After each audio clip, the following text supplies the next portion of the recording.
All right, I'm out here in the Deer Flat National Wildlife Refuge, and this is to introduce the coming unit on Native Americans and the fur traders and the impact that the Europeans, the French and the English, had on the Native Americans. The Native Americans were a very self-sustaining society, and the Europeans came in with things they could not make. They came in with iron for pots, they came in with knives, they came in with glass beads. So part of their unit assignment is going to be a rendezvous. Now, a rendezvous is part of your vocabulary words, and the rendezvous is a French word meaning meeting. And in the spring, the French and the English fur trading companies would come to a central location where the Native Americans and the American trappers would come together, and they would trade for supplies, they would trade for furs, they would trade for things they needed, and for money. So you're going to be divided up into three groups.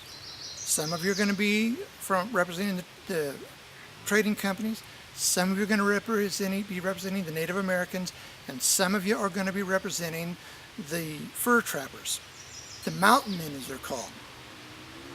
So I'm going to give you a rubric on all this, but one of the reasons why I brought you out here is you can look. This is what they had to go through.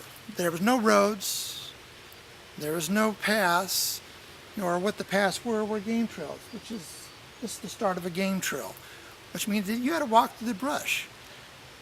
So I want you to think about this, where the rendezvous is going to take place, and how they're going to get there. Think about how much they had to travel. And this is where some of your math is going to come in. You're going to have to figure out how many days it takes. You're also going to figure out, as a trapper, how much food are you going to have for the whole winter. What part of the discussion questions is, why are you trapping in the winter? So these are the discussion questions on the board as we go through this. So think about this, and then part of your assignment also is going to be how to set a snare. Now, you're thinking, what the heck is a snare? This is a small trap for animals. Now, if you were living in this time period, you would have to know these simple, basic things. So, you're going to either draw it or make it, and you'll present to me how you're going to do this. And you can do it in a park, but set up a small snare. Some of you are Boy Scouts, you've already done this kind of thing.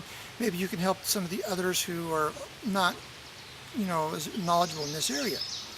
So, now that you have the basic information, and you've seen a little bit about what wilderness is like, this is what they had to go through in the early times, we will meet online, and I will give you more of the rubric and more of the lesson plans then. Thanks, we'll see you then.